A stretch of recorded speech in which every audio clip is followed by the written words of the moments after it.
station. News 4 Jax starts now. Right now at noon, a roundtable going on between Donald Trump and farmers in West Palm Beach. Just one of many events the Republican candidate planned during his visit to Florida. He's expected to host another roundtable in St. Augustine this afternoon with first responders. In a few hours, the Donald will hold a campaign rally in St. Augustine. Meantime, early voting begins across the area. This is the Republican presidential nominee's third trip to Florida. In August, he held a rally at the Veterans Memorial Arena. Last year, he spoke at the Landing. Florida is a key battleground state. You know, they've got 29 electoral votes. Political pundits say Trump will need to win Florida and Ohio if he has any chance of becoming the next president. Recent polls have Democratic nominee Hillary Clinton pulling ahead. Trump was campaigning over the weekend as well. This is video from his stop in Naples. Presidential hopeful urged voters to support him and help him elect Republican candidates. This comes after many Republican senators and congressmen up for re-election withdrew their endorsement of Trump. It follows a number of recent controversies. Right now, Hillary Clinton's running mate, Tim Kaine's in Miami. He's getting ready for an event there. This is video of some of the undercard speakers. He'll make a pitch for voters to get out and take part in early voting.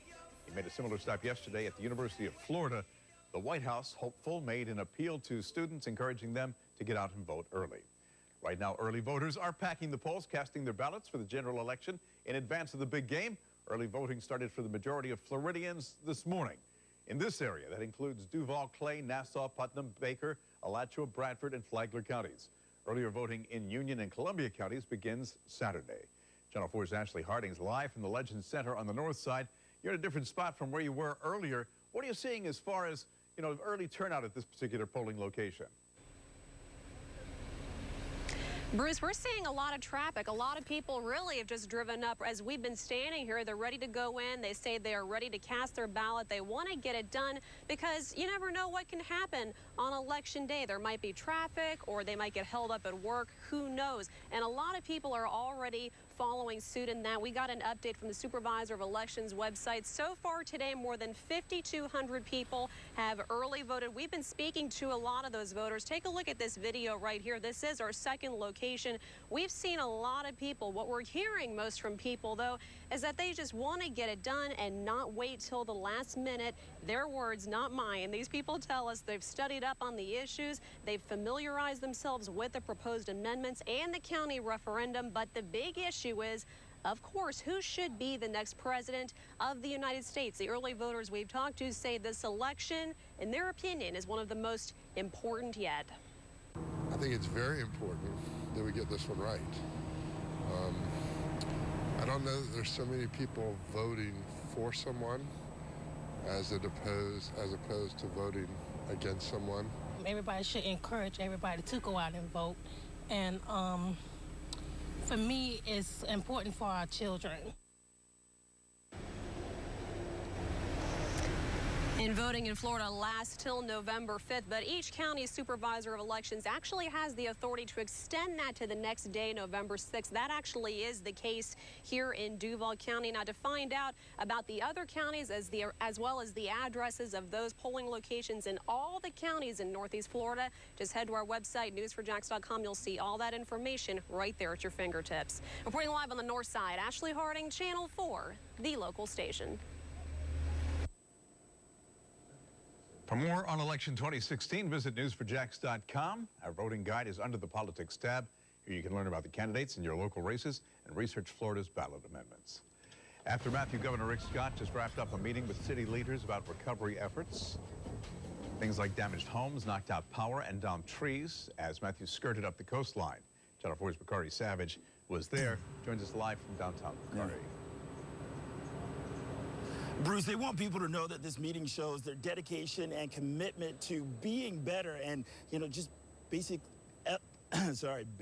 excellence in the event that this happens again. So you started off with the governor, Governor Scott. He was there along with Mayor Curry, the Florida National Guard, EMA director, and mayors from surrounding areas in our county, talking about what was done right and what could be improved upon, such as road closures, school closings, and getting people's power back on. There was even an update on storm debris pickup, noting that almost half the job has been done, and there's going to be another round of debris pickup, which should be completed in about a month-long time frame. Again, this was all all about communication. We're going to hear from Mayor Curry about JEA CEO and the power outages. But first, here's what Governor Scott says was learned. I think it's important to think through the process of if we're going to end up having to close the school, or how quickly are going to be ready to reopen it. We have issues that we lose food, and are the employees going to be able to come? So I think that's something we can really put more focus into. It's not about where people are or where they were. It's about results. And as you heard the governor say, and I think one of the outlets has reported on this, during the storm and as the storm was closing, I was on phone calls with Paul McElroy, the CEO of JEA, in conversation, offering my help and the governor's help to make sure that we had additional resources here to restore power as quickly as possible.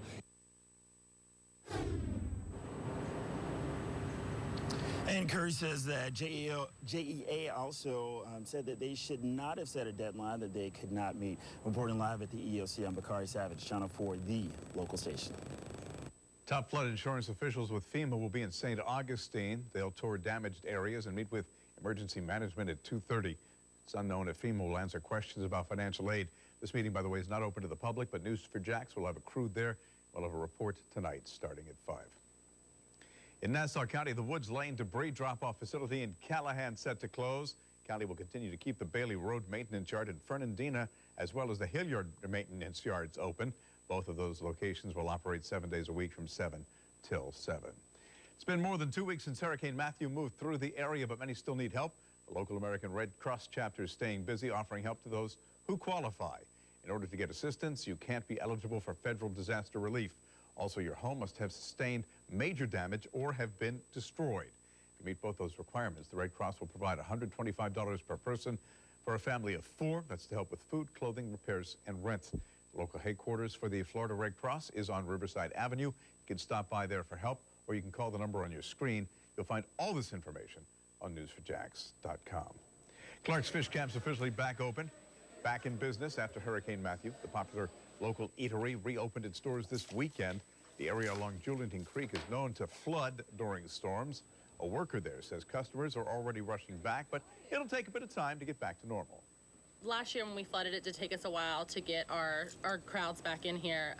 So that's what we're expecting too. A lot of people don't know that we're open, and that's what we want to do, is get the word out to let everyone know that we are. We're up and running, back in business.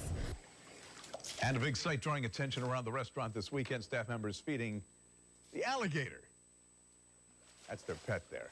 He's in an enclosure, by the way, but friendly by all counts. For more on Hurricane Matthew recovery, we have a special section on newsforjax.com. Scroll down on the right-hand side. A motion hearing held this morning in Duval County for James Rhodes in connection with the robbery and murder of Shelby Farah. This is another case affected by the state Supreme Court's recent ruling that death penalties must be by a 12-0 jury recommendation, unanimous recommendation. Trial might not be set until April 2017. State Attorney's Office said it will continue seeking the death penalty against Rhodes, who is charged with first-degree murder in connection with the shooting death of the 20-year-old during a robbery at a Brentwood cell phone store. Farah's mother, Darlene, has said she is opposed to the death penalty.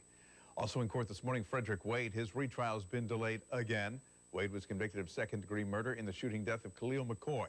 But that was thrown out on appeal. The retrial was slated to begin November 7th, but today in court, it was revealed a new judge will hear that retrial. No new date was set. Wade will be back in court December 6th. Covering Nassau County now. The memorial continues to grow this noon along Lonnie Cruz Road in Nassau County. It is the spot where 2 little boys were killed Saturday night in a car crash. 9-year-old Nikolai Kapalya and 8-year-old Nehemiah Kapalya Bird died at the scene.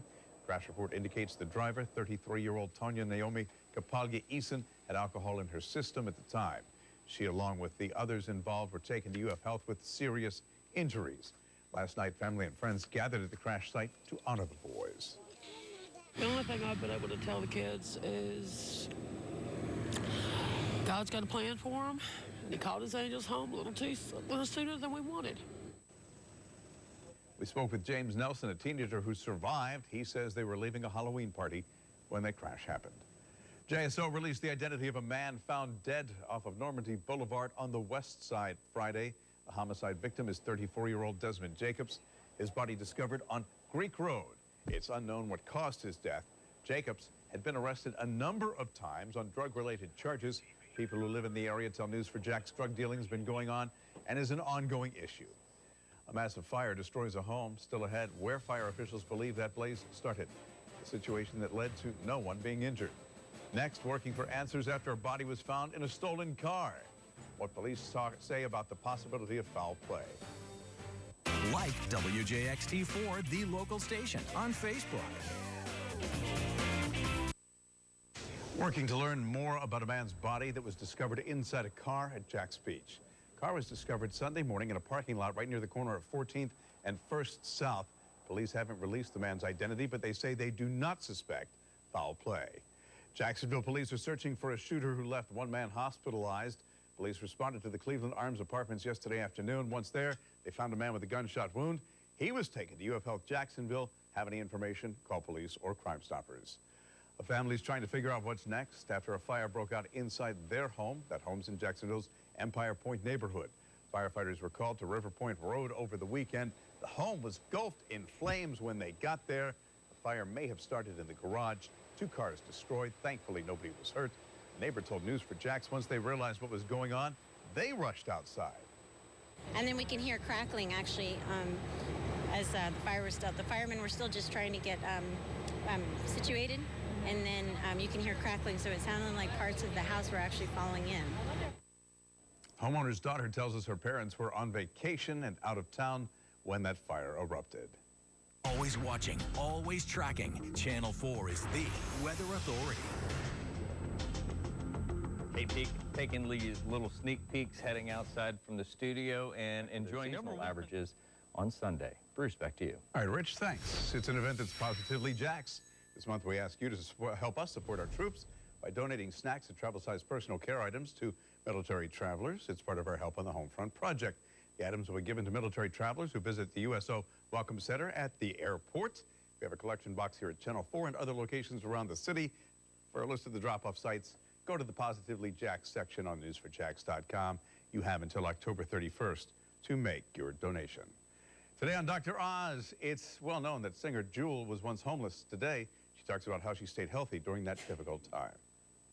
Hi, everyone. Are you eating fake food? Today, Food Insider reveals the top 3 counterfeit food scams you need to know about. Then, singer Jewel is here to reveal how she saved her health while she was homeless. And she sets the record straight on her battle with anxiety. A security situation at a busy airport. How 2 people were able to get on an empty airplane before departure. And a massive manhunt for a man who shot 2 police officers. How he's staying one step ahead of authorities. That's next.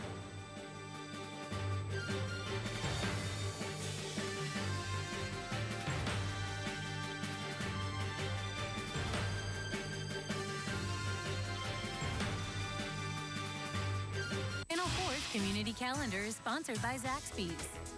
Don't miss Spooktacular. This fun-filled event continues October 27th through the 31st at the Jacksonville Zoo.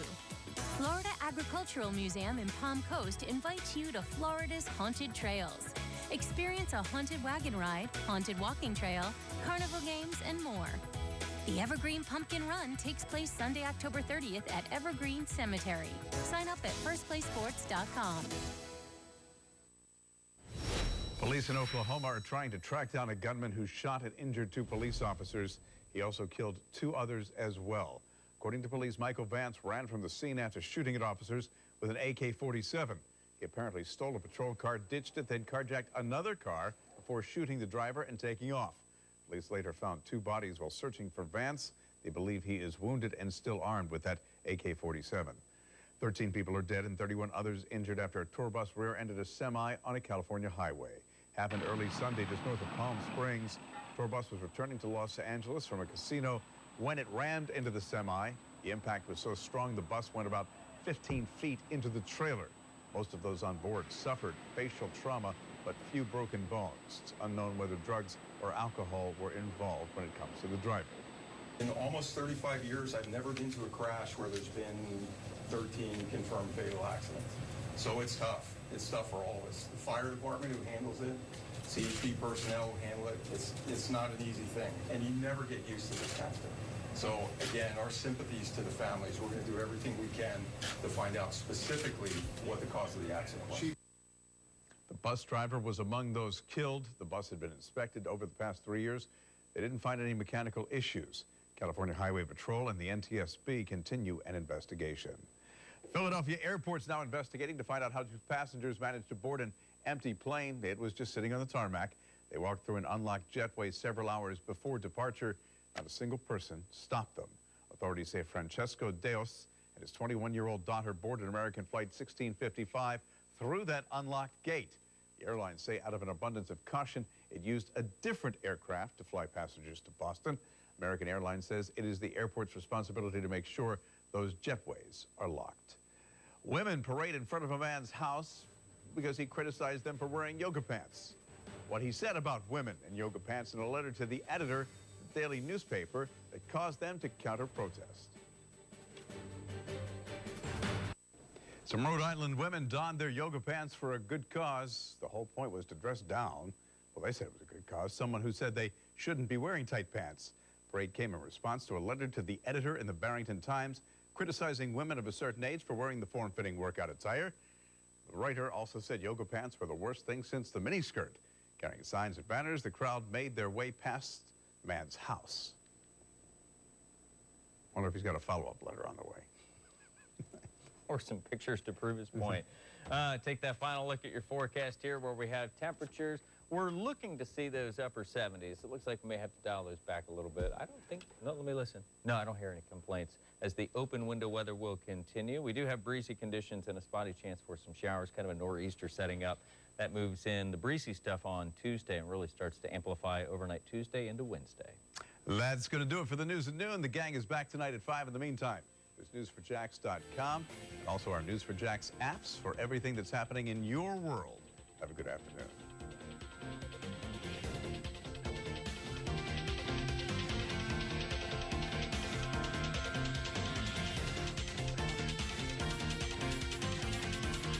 At News 4 Jax, we're always covering the news, even when we're not on TV. Stay informed, on the go, and online at newsforjax.com.